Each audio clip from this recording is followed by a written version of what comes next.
50,000 1,00,000 கொடுத்து வாங்கிட்டு போறாங்க. 10 குட்டி 20 குட்டி வாங்கிட்டு போறாங்க.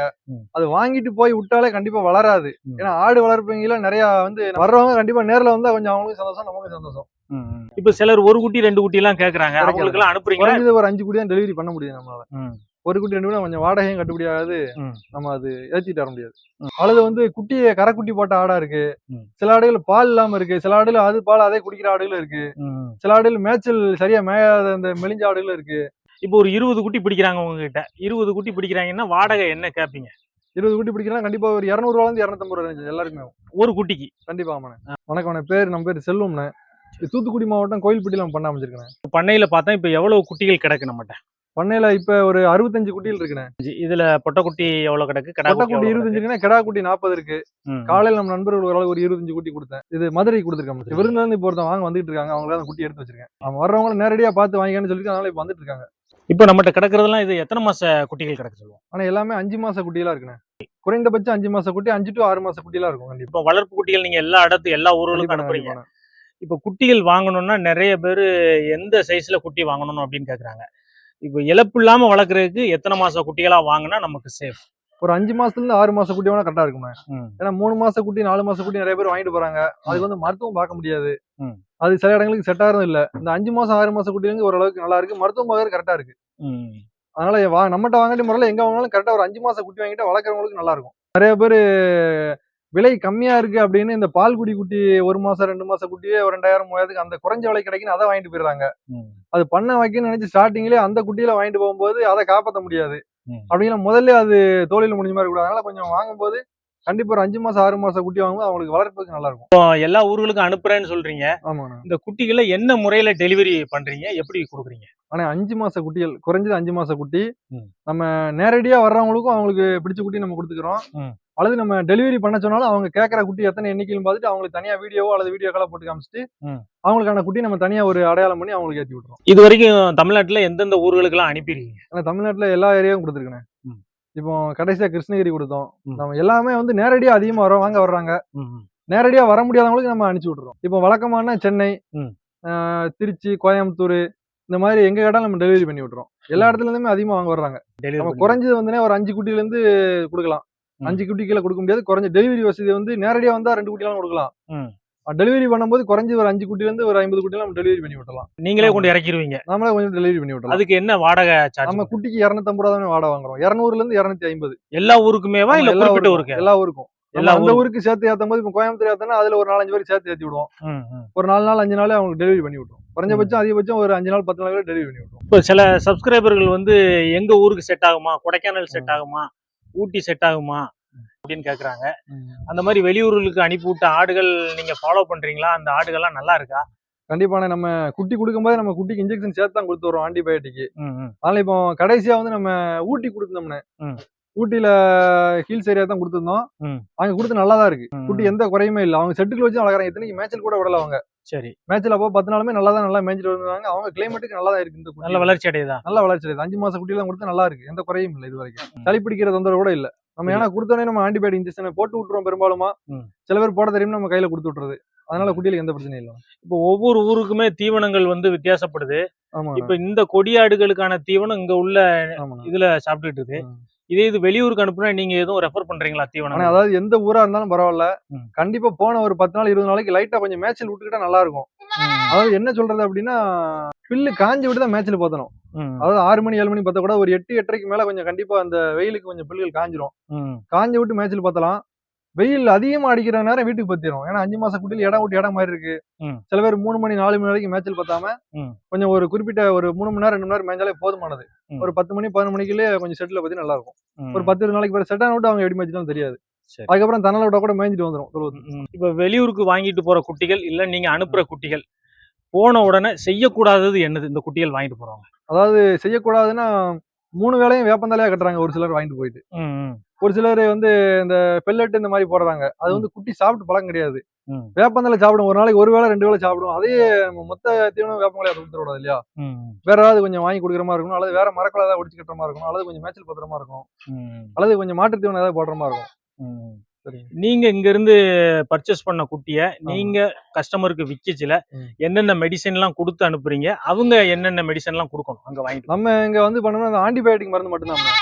ஏன்னா ஒரு சிலர் நம்ம குடல் புழு மருந்து கொடுத்தோம்னா அவங்களும் போய் கொடுத்துறாங்க. அதனால அந்த நம்ம கொடுக்கறது இல்ல. ஒருத்தங்க பிபிஆர் போட்டா அவங்களும் போய் போட்டுக்கிடுவாங்க. அதனால அது தப்பாயிருது. அதனால நம்ம பிரஷா பிடிச்ச மாதிரி அப்படியே கொடுத்துறது. இன்ஜெக்ஷன் கூட சில பேருக்கு இந்த ஆன்டிபயோட்டிக் போடுறது அல்லது கையிலேயே கொடுத்து விடுறது. அவங்களுக்கு எதுவும் அட்வைஸ் பண்றீங்களா? அவங்களுக்கு அட்வைஸ் போன உடனே என்னென்ன மெடிசன் எல்லாம் கொடுங்க, நோய் தாக்கத்துல இருந்து தப்பிச்சுக்கலாம் அப்படின்னு. நம்ம குடுக்குற மருந்து ஒரு 2 ml 3 ml போட்டு விட்டா போதும். அதுவே கரெக்டா இருக்கும். கரெக்டா. மெரிக்யூன் சளி டானிக் இருக்கு. அந்த சளி டானிக்க அவங்க ஒரு நாளைக்கு ஒரு 3 ml காலையில ஒரு 3 நாளைக்கு கொடுத்துட்டாங்கன்னா அதுவே கொஞ்சம் நல்லா இருக்கும். இந்த சளி செருமல் இல்லாம இருக்கும். இப்ப எல்லாருமே இப்போ எல்லா வீடியோலயும் பாத்தீங்கன்னா ஒரிஜினல் கொடியாடுங்காங்க. இந்த ஒரிஜினல் கொடியாடுக்கு எதுவும் கலர் இருக்கா, இல்ல உயரத்துல எதுவும் அது என்னென்ன அடையாளங்கள் இருக்கு அதை மட்டும் இப்போ கொடியாடுனால வாங்குறவங்களுக்கு பிடிச்ச கலர் வந்து இந்த செம்போர் கரும்போர் தான். அதனால அந்த தெரியுறதே அவ்வளவுதானே தெரியுது மக்களுக்கு. மக்களுக்கு அவ்வளவு தெரியுது. ஆனா ஆடுல வந்து எல்லா கலருமே உண்டு. செவல கலர் கூட ஓரளவுக்கு ஒரு 100ல ஒரு 20% கூட அதிகமா இருக்கும். ஏன்னா ரெண்டுமே கலரா இருக்கும்போது ஃபுல்லா கூட செவல குட்டி வரும், கருப்பும் வரும், எல்லா கலருமே வருது கொடியாடுல வந்து. எல்லா குட்டியுமே கொஞ்சம் குட்டி குவாலிட்டியா இருந்தாலும் நல்லா இருக்கும், அவ்வளவுதான். சரி, ஒரிஜினல் சொல்றாங்களே, எனக்கு அதை பத்தி சொல்லுங்களேன். ஒரிஜினல்னா கொடியாட்டுக்கு என்னென்ன அம்சங்கள் இருந்தா அது ஒரிஜினல்? ஒரிஜினல் குட்டி மற்ற குட்டிக்கு இதுக்கும் பார்த்தாலே தெரியும். பிரீடிங்க்கு இது வந்து கொஞ்சம் நீட்டு பாக்கா இருக்கும்.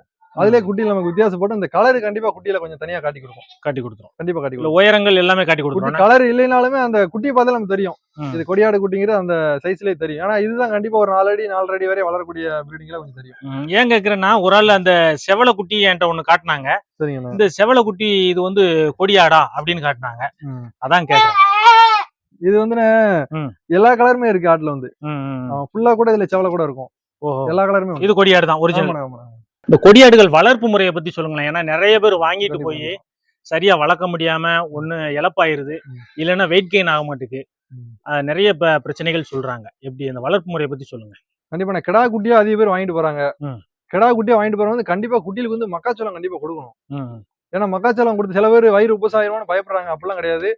ஒரு குறிப்பிட்ட லிமிட், ஒரு குட்டிக்கு ஒரு நாளைக்கு 100ல இருந்து 200 கிராம் கண்டிப்பா கொடுக்கணும்.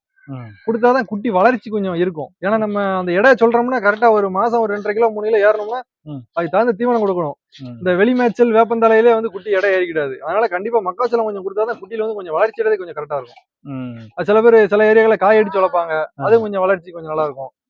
கண்டிப்பா கிடா குட்டியா வளர்க்கும் போது கண்டிப்பா மக்காச்சோளம் கண்டிப்பா கொடுக்கணும். இப்ப உங்ககிட்ட இருக்கிற குட்டிகள், பொட்டை குட்டிகள் என்ன விலைக்கு கொடுக்குறீங்க, கிடா குட்டிகள் என்ன விலைக்கு கொடுக்குறீங்க? இது எத்தனை மாச குட்டி? ஆனா குட்டியில வந்து நம்ம எல்லாமே ஆவரேஜா ஒரே ரேட் தானே. ஒரு 6000 ரூபாயில இருந்து ஒரு 7500 வரை கொடுத்துட்டு இருக்கோம். இல்ல பொட்டை குட்டிகள் கிடா குட்டிகள் கிடா குட்டி எல்லாமே சேர்த்து 6500ல இருந்து 7500 வரைக்கும். ஒரு 6000 ரூபாயில இருந்து ஒரு 7500 வரை கொடுத்துட்டு இருக்கோம். ஒரு 5 மாசத்துல இருந்து ஒரு 6 மாச குட்டி வரை கொடுத்துட்டு இருக்கேன். சரி, இது எந்த குட்டி வேணாலும் நான் பிடிச்சிக்கலாம்? எந்த குட்டி வேணாலும் பிடிச்சிக்கலாம். இல்ல விலைய வாங்க வர்றவங்க அவங்க தான் வளர்க்க போறாங்க. அவங்களுக்கு விருப்பப்பட்ட மாதிரி வேணுங்கிற குட்டி வாங்கிக்கலாம். ஒருத்தங்க வீடியோ அனுப்புனா இந்த கலரை மாத்தி கொடுங்க, அந்த கலரை மாத்தி கொடுங்கம்மா. அவங்க கேட்ட கலரே முன்னாடி கேட்டது என்ன கலர்ல வேணும்னா அந்த கலர்ல நம்ம அனுப்பி விட்டுருது. இப்ப நேர்ல வந்து எனக்கு பிடிச்ச குட்டிகளை எடுத்துக்கலாம். ஆமா, வர்றவங்க கண்டிப்பா நேர்ல வந்தா கொஞ்சம் அவங்களுக்கும் சந்தோஷம், நமக்கும் சந்தோஷம். அனுப்புனாலும் அனுப்பலாம், வர முடியாதவங்களுக்கு நேர்ல வந்தா கொஞ்சம் நல்லது. இப்ப நிறைய வெளியூர் சப்ஸ்கிரைபர்கள் வந்து இந்த கொடியாட்டு குட்டிகளை வாங்கிட்டு போய் பிரீட் பண்ணி உற்பத்தி பண்ணி பெருக்கணும்னு நினைக்கிறாங்க. அவங்களுக்கு என்ன மாதிரி குட்டிகளை வாங்கினா நல்லது, அதை எப்படி பார்த்து வாங்கணும், இல்ல உங்ககிட்ட கேட்டா நீங்க என்ன மாதிரி பார்த்து அனுப்புவீங்க? கண்டிப்பா வெளியூர் வந்து ஒரு சில ஏரியால ஆடு பெரிய ஆடா இருக்கு, கலர் இல்லைன்றாங்க. ஒரு சில ஏரியால கலர் இருக்கு, ஆடு நாட்டாடு மாதிரி சின்ன ஆடா இருக்கு அப்படின்றாங்க. நம்ம வெளியூர் வந்து கேட்கறவங்களுக்கு நல்ல கலர் குட்டிகள் அந்த இருக்கு பாத்தீங்களா, இந்த மாதிரி நல்ல கலர் குட்டி, நல்ல ஒரிஜினல் குட்டியா. இது என்ன கலரு? இது வந்து கரும்போரு. இந்த மாதிரி நல்ல குட்டியெல்லாம் நம்ம தேர்வு பண்ணி தான் கொடுக்குறோம். இது எல்லாம் எவ்வளவு நல்ல பருவத்துக்கு வரும்? இப்போ வந்து ஒரு 5 மாச குட்டியா இருக்கு, இன்னும் ஒரு 4 மாசத்துக்குள்ள கண்டிப்பா சென்னைக்கு வரும். இப்ப வெளியூர்ல இருந்து கேக்குறவங்க உங்ககிட்ட என்ன மாதிரி ஆடுகள் கேக்குறாங்க? அவங்க கேக்குற கலர்ல நம்ம குட்டியில கொடுத்துறோம். செம்போர்ல இருக்கு ஒரு 5-6 கலர் இருக்கு. சரி, இந்த கலர்ல அவங்க கேக்குற கலரை கொடுத்துறோம். அது போக ஆடு வந்து நல்ல பெருவிட்ட ஆடா, நல்ல பால் வர்க்கமான ஆடா கொஞ்சம் பார்த்து அதோட குட்டியில கொஞ்சம் தேர்வு பண்ணி தான் கொடுத்துட்டு இருக்கேன். எடுத்தாலும் நம்ம வீட்டுல ஒரு நாள் கண்டிப்பா வச்சிருந்து பார்த்தா நம்ம டெலிவரி பண்ணி விடுறோம். இங்க வச்சிருந்து யாரா திங்கதா என்னன்னு கொஞ்சம் பார்த்துட்டு கொஞ்சம் அந்த மாதிரி நல்ல முறையில தான் கொடுத்துட்டு இருக்கேன். நீங்க அனுப்புறது என்ன முறையில அனுப்புறீங்க? நீங்க அனுப்புற முறையை சொல்லுங்களேன். இப்ப இங்க இருந்து வெளியூருக்கு அனுப்புறீங்க, ஒரு ஆள் கேக்குறாங்க, ஒரு 200-300 கிலோமீட்டர் தாண்டி. கண்டிப்பா அது எப்படி எல்லாம் முன்னேற்பாடு செஞ்சு அனுப்புறீங்க? முன்னேற்பாடுன்னு நம்ம இன்னைக்கு காலையில புடிச்சு வரோம் அப்படின்னா சாயங்காலம் வரையும் வச்சிருக்கோம். நைட் ஏத்தி விடுறோம், காலையில அங்க போய் இறக்குற மாதிரி நம்ம டெலிவரி பண்ணி விட்டுறோம். நைட்டு தான் ஏத்தி விடுவோம். நைட் ஏத்தி விடுறோம், காலையில போய் அங்க இறக்குற மாதிரி டெலிவரி. இப்ப சிலர் ஒரு குட்டி 2 குட்டி எல்லாம் கேக்குறாங்க, அவங்களுக்கு எல்லாம் அனுப்புறீங்க? ஒரு 5 குட்டி தான் டெலிவரி பண்ண முடியும் நம்மளால. ஒரு குட்டி 2 குட்டி கொஞ்சம் வாடகையும் கட்டுப்படி ஆகாது, நம்ம அது ஏத்திட்டு வர முடியாது. இப்போ ஒரு 20 குட்டி பிடிக்கிறாங்க உங்ககிட்ட, 20 குட்டி பிடிக்கிறாங்கன்னா வாடகை என்ன கேட்பீங்க? 20 குட்டி பிடிக்கிறா கண்டிப்பா ஒரு 200 ரூபாயில இருந்து 250 ரூபாய் எல்லாருக்குமே ஆகும். ஒரு குட்டிக்கு கண்டிப்பா ஆமாண்ணே. ஒரு குட்டிக்கு 200ல வாடகை இருந்து வந்து 200 ரூபாயில இருந்து 250 ரூபாய் மட்டும் தான். அதுலயே கொண்டு இறக்கிடுவீங்க கண்டிப்பா அந்த கண்டிப்பா. இடத்துல. ஆமாண்ணே இறக்கி விட்டு. இப்ப இது வரைக்கும் நிறைய பேருக்கு நிறைய ஊர்களுக்கு குட்டி கண்டிப்பாண்ணே. கொடுத்துருக்கிறேன் அப்படின்னு சொல்றீங்க. கொடுக்குறேன். குட்டி கொடுத்ததோட சரியா அவங்கள ஃபாலோ பண்றீங்களா? கண்டிப்பா குட்டி கொடுத்தா நம்ம கண்டிப்பா ஒரு 2 நாளைக்கு கால் பண்ணி நம்ம அந்த மருந்து போட்டீங்களா நம்ம டானிக் குடுக்குறீங்களான்னு கேட்டுக்கிறோம் கண்டிப்பா. ஏன்னா நிறைய பேர் வந்து முன் அனுபவம் இல்லாம தான் வாங்குறாங்க அதிக பேரு. சில பேர் அவங்க ஊர்ல மழையா இருக்கலாம், ஒன்றும் தெரியல அவங்களுக்கு இறை இருக்கா என்னன்னு பாக்குறதுல சில பேர் தீவனம் இல்லாம கூட வாங்கிடுறாங்க. குட்டி வாங்கிட்டு போன அப்புறம் தான் தீவனமே வாங்குறாங்க. அப்படிங்கிற கண்டிப்பா நம்ம குட்டி கண்டிப்பா வீட்டுக்கு வரணும் ஒரு பட்டாணி போட்ட ஒரு கொண்டக்கடலை போட்ட மூட தற்சமயம் தீவனம் இல்லை அப்படின்னா அதை கூட வாங்கி வச்சுட்டே போட்டு கூட நம்ம வளர்த்துக்கலாம். இப்ப வெளியூர்ல இருந்து வாங்கிட்டு போறவங்க என்னென்ன பிரச்சனை எல்லாம் எதிர்கொள்றாங்க? இப்ப எல்லாருமே சக்சஸா வளர்க்க முடியாது. அப்படி வெளியூர் வந்து இங்க இருந்து டிராவல் ஆகி போறனால கொஞ்சம் சளி பிடிக்கணும். அது நம்ம அந்த ஆன்டிபயோட்டிக் மருந்து கொடுத்து வர்றோம். அந்த மருந்து கண்டிப்பா போட்டோம்னா சளி பிரச்சனை இருக்காது. இப்ப வெளியூர்ல வாங்கிட்டு போய் வளர்க்குறவங்க அதை வளர்த்து எல்லாருமே சக்சஸ் பண்றாங்களா இல்ல சிலர் லாஸ் அடையறாங்களா? அது என்னென்ன பிரச்சனைகள் வளர்த்துட்டாங்கன்னா கண்டிப்பா அவங்களே வந்து வித்துக்கிடுவாங்க. அப்படி விற்க முடியலன்னு கால் பண்றவங்க நம்ம அவங்களை டைரக்டா ஏத்திட்டு வச்சு நம்ம விற்பனை பண்ணி கொடுத்துறோம். அது என்னோட விற்கிதோ அவங்களுக்கே நம்ம டைரக்டா வாங்கி கொடுத்துறோம். இங்க உள்ள பண்ணைகளுக்கு நம்ம நிறைய அந்த பெரிய கடாய் வாங்குற பண்ணைகள் இருக்கு. அவங்க ஏத்தி வச்சு சொல்லி அங்கேயே உயிரோட போட்டு நம்ம வித்து கொடுக்குறோம். அப்படி எல்லாம் நம்ம வாங்கிக்கிறோம். அவ்வளவுதான். இங்க இருந்து குட்டிகள் வாங்கிட்டு போறவங்க முன்னேற்பாடா வீட்டுல போய் என்னென்ன செஞ்சு வச்சிருந்தா அந்த பண்ணைக்கு ஒரு நல்லது. ஆனா முன்னேற்பா வந்து செட்டு கண்டிப்பா போட்டுக்கணும். செட்டு போடுறவங்க வந்து இந்த மாதிரி பாதி நிழலா இருக்கணும்னே. பாதி கொஞ்சம் வெயில் இருக்கிற மாதிரி இருக்கணும். ஏன்னா கொஞ்சம் அதிகபட்ச வெயில் அடிக்கும்போது உள்ள பத்தி அடைச்சிக்கலாம். இந்த மழை குளிர் நேரங்களே கொஞ்சம் குட்டியில உள்ள பத்தி அடைச்சிக்கலாம். கொஞ்சம் ஓப்பன் செட்டு வேணும், கொஞ்சம் மழைக்கு நனையாத மாதிரி செட்டு வேணும். தீவனம் வந்து கண்டிப்பான முறையில வந்து ஒரு பட்டாணி போட்டு அல்லது இந்த கொண்டக்கடலை போட்டு இந்த மாதிரி மூடைகள் ஒரு அவசரத்துக்கு தீவனம் இல்லாத நேரத்துக்கு வச்சுக்கணும். கண்டிப்பா அது தீவனம் இல்லாத நேரத்துக்கு அதை போட்டுக்கலாம், மேனேஜ் பண்ணிக்கலாம். சொல்லு. நிறைய பேர் குட்டியில வாங்கிட்டு போய் கட்டி போட்டு வச்சுக்கிறாங்க. நிறைய பேர் வெயிலே போட்டு வச்சுக்கிறாங்க. நிறைய பேர் செட்டே இல்லாம குட்டியில வாங்கி விட்டுறாங்க. அதனால வந்து கண்டிப்பா இந்த இது கண்டிப்பா வேணும். தண்ணி கண்டிப்பா ஏற்படும். தண்ணி வந்து கண்டிப்பா ஒரு நாளைக்கு 2 வேளையாவது கண்டிப்பா மாத்தணும். தீவனம் வந்து ஒரே தீவனம் போடாம கொஞ்சம் கலப்பு தீவனம் கொஞ்சம் மாத்தி மாத்தி போட்டா நல்லா இருக்கும். சில பேர் குட்டியை கட்டி போட்டு வச்சுக்கிறாங்க. சில பேர் கொஞ்சம் செட்ல ஓப்பன் செட்ல தான் கொஞ்சம் குட்டிகளுக்கு நல்லா இருக்கும். ஆனா ஆடு வாங்கிட்டு போறவங்க ஆசைப்பட்டு வாங்கிட்டு போறாங்க. 50,000 1 லட்சம் கொடுத்து வாங்கிட்டு போறாங்க. 10 குட்டி 20 குட்டி வாங்கிட்டு போறாங்க. அது வாங்கிட்டு போய் விட்டாலே கண்டிப்பா வளராது. ஏன்னா ஆடு வளர்ப்பவங்கள நிறைய வந்து நம்ம ஆடை பராமரிக்க வேண்டியிருக்கு. செட்டை 2 வேளை கிளீன் பண்ணணும். தீவனங்கள் கண்டிப்பா அதுக்கு ஆகாரமான தீவனங்கள் போடணும். வாங்கிட்டு போய் விட்டாலே வளரும் அப்படிங்கிற மனநிலை கண்டிப்பா மாத்திக்கணும். ஆனா லாபம் பாக்குறது வந்து ஈஸி கிடையாது இல்லையா? கண்டிப்பா இந்த ஆடு வளர்ப்புல கொஞ்சம் கஷ்டப்படனா கொஞ்சம் நம்ம நல்லா இருக்கலாம். இப்ப வந்து கொஞ்சம் நல்லா பராமரிச்சாதான் லாபம் பார்க்க முடியும். பராமரிப்புன்னா என்ன விதமான பராமரிப்பு எல்லாம் அந்த ஒரு பண்ணையில இருக்கும்? பராமரிப்புனாலே கண்டிப்பான முறையில வந்து நம்ம மக்காச்சோளம் கண்டிப்பா நம்ம சொல்றோம் எல்லாருக்குமே. மக்காச்சோளத்தை வந்து முழுசா போடாம கொஞ்சம் உடைச்சு போட சொல்றோம். நனைய வச்சு கூட போட வேண்டியது இல்லை. நனைய வச்சா கூட விளையாடு. அடுத்து அது போக வந்து கண்டிப்பா வந்து இந்த அகத்திக்கோளை இந்த மாதிரி பசுந்தீவனங்கள் இருந்தாலும் பரவாயில்ல, அல்லது கொஞ்சம் மேய்ச்சல் விட்டாலும் பரவாயில்ல. கண்டிப்பா இந்த தீவனமும் கொஞ்சம் ரெகுலரா இருக்கணும். சில பேர் வந்து வேப்பந்தலையா பெரிய குட்டியில ஆனாலே கிடாய் வந்து வேப்பங்களை விரும்பி சாப்பிடாது. ஒரு 3 மாசம் 4 மாசம் வரை வேப்பந்தலை விரும்பி சாப்பிடும். அதுக்கு பிறகு வந்து கண்டிப்பா வந்து கொஞ்சம் தீவனத்தை நம்ம மாத்தி தான் கொடுக்கணும். ஆனா ஆடுகளுக்கு வந்து பசுந்தீவனம் தேவைதான். ஆனா அந்த பசுந்தீவனத்தால மட்டுமே வந்து ஆடு கண்டிப்பா வளராது. கொஞ்சம் அடர் தீவனமும் கொடுக்கணும், கொஞ்சம் உலர் தீவனமும் கொடுக்கணும். கொடுத்தாதான் ஆடுகள் வந்து கொஞ்சம் ஆகாரமா வளரும். இப்ப நம்ம பண்ணையில எவ்வளவு குட்டிகள் கிடக்கு? ஆனா எப்பயுமே ஆவரேஜா ஒரு 70 குட்டியில இருந்து ஒரு 80 குட்டியில் வரை இருக்குங்க. அதாவது வர்றவங்க வந்து கண்டிப்பா ஒரு நாள் முன்னகிட்டே சொல்லிட்டு வந்தாங்கன்னா கொஞ்சம் நல்லது. கண்டிப்பா குட்டியில கூட கொஞ்சம் அரேஞ்ச் பண்ணி வச்சலாம். அந்த மாதிரி நாங்க எந்த இடத்துல இப்ப வெளியூர்ல இருந்து வராங்க, எந்த இடத்துல வந்து கண்டிப்பா தூத்துக்குடி மாவட்டம் கோயில்பட்டி. கண்டிப்பா வர்றதுக்கு ஒரு நாளைக்கு முன்னாடி 2 நாளைக்கு முன்னாடி கால் பண்ணா குட்டி அரேஞ்ச் பண்ணி வச்சுக்குவேன். கோயில்பட்டி நம்மளே போய் கூட்டிடுவோம். நீங்களே வந்து கூட்டு வந்து விடுவீங்க. இப்ப வந்தவங்க அங்க இருந்து வந்தவங்க குட்டியை வாங்கிட்டாங்க. சரிங்க. டிரான்ஸ்போர்ட் வசதி நீங்க செஞ்சு கொடுக்குறீங்களா இல்ல அவங்க ரெடி பண்ணிட்டு வரணும்? நம்ம தமிழ்நாடு மூலம் எல்லாரும் டெலிவரி பண்றோம். நம்ம அந்த டயத்தை கணக்கு பண்ணி நம்ம வர சொல்லுவோம். கண்டிப்பா அந்த டெலிவரி பண்ணும்போது அவங்களுக்கு சேர்த்து அவங்களுக்கு ஏத்தி விட்டலாம். எல்லாமே குட்டிகள் சேல்ஸ் தான் நீங்க மெயினா பண்றீங்க. ஏன் ஆடுகள் பெரிய பெரிய கிடாய்கள் நீங்க பண்றதில்ல? இப்ப நம்ம பெரிய ஆடு எடுத்து கொடுத்த நானு, அதாவது வந்து நிறைய ஆடுகள் என்ன ஆகுது அப்படின்னா, நம்ம ஒரு 50 ஆடு ஒருத்தங்கிட்ட இருந்தாலுமே அவங்க செலவுக்கு பட்ஜெட் விற்கும் போது கொஞ்சம் சுமாரான ஆடுகள் தான் விற்கிறாங்க. நம்ம அதை வாங்கி கொடுக்கும்போது அவங்க புதுசா வாங்கும்போது அவங்களுக்கு செட் ஆக மாட்டேங்குது.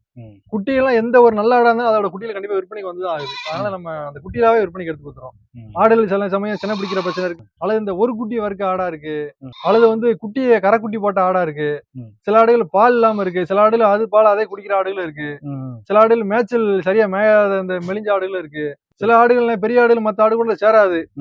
வேற வேற பெரிய ஆடா கிடைக்கும் போது வேற வேற தொழுவத்து ஆடு நமக்கு கிடைக்கும். அதை ஒரு இடத்துல கொண்டு போய் விடும்போது கண்டிப்பா ஒரு ஆடு முட்டிக்கும், அது கரைக்குட்டி போடுற பிரச்சனை இருக்கு. ஆனா எல்லா ஆடுமே அப்படி இருக்கும் நம்ம கண்டிப்பா சொல்லிட முடியும். அதனால குட்டியெல்லாம் கொடுத்து அந்த ஏரியாக்கு செட் ஆகிது, எந்த பிரச்சனையும் இல்லாம இருக்குது.